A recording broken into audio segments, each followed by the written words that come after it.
Hare Krishna, Srila Prabhupada ki Jai. Welcome to ISKCON New Mahavan Nourishing the Soul series. Today's shloka is from Srimad Bhagavatam, Canto 9, Chapter 24, Shloka number 65. A devotee's anger at the Creator.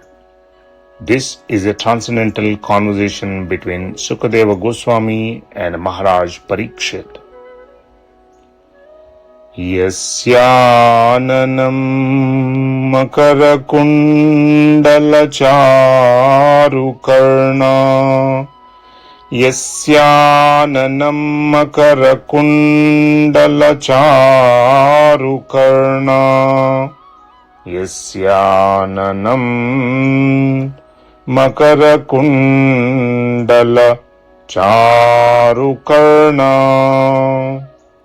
Yasyananam Makarakundala Charukarna Bhrajat Kapola Subhagam Suvilasahasam Bhrajat Kapola Subhagam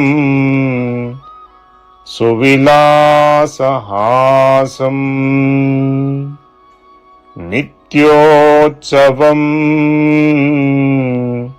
Nityotsavam Natatrapur Dhrishibhihi Pibantyo Nityotsavam natatrupadrishibhihi pibantyo Nityotsavam natatrupadrishibhihi pibantyo Naryo narascha muditaha Naryo narascha muditaha Kupita nimescha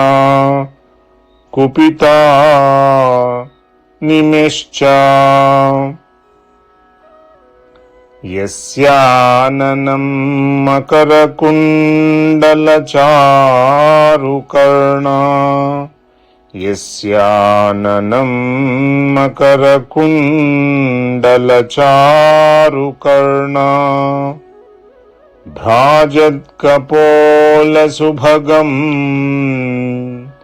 Suvilasahasam Bhrajat Kapola Subhagam Suvilasahasam Nityotsavam Nityotsavam Nityotsavam natatrapur Dhrishibhihi pibantyo Dhrishibhihi pibantyo Naryo narascha muditaha Kupita nimescha Naryo narascha mudita kupita nimescha.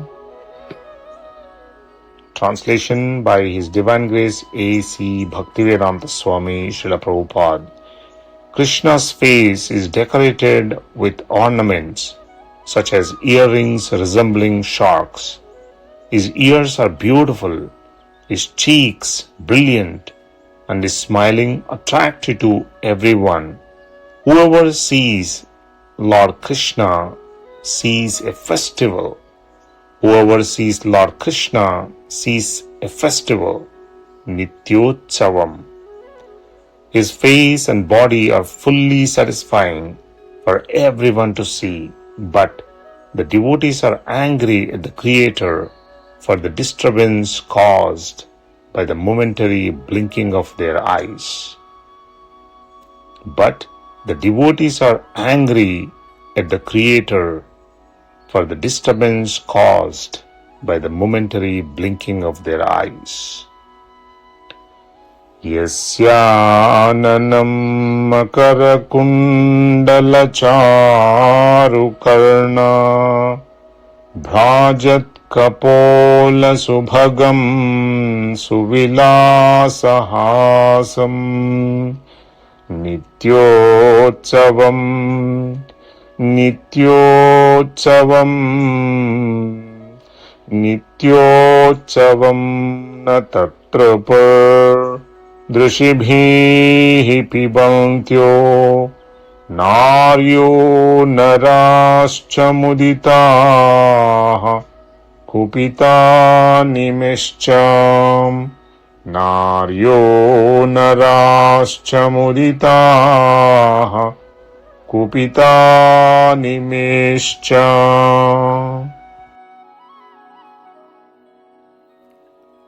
Please like and follow ISKCON New Mahavan on Facebook, Instagram, YouTube for your daily soul nourishment. Hare Krishna, Krishna Krishna, Hare Hare, Hare Rama, Rama Rama, Hare Hare.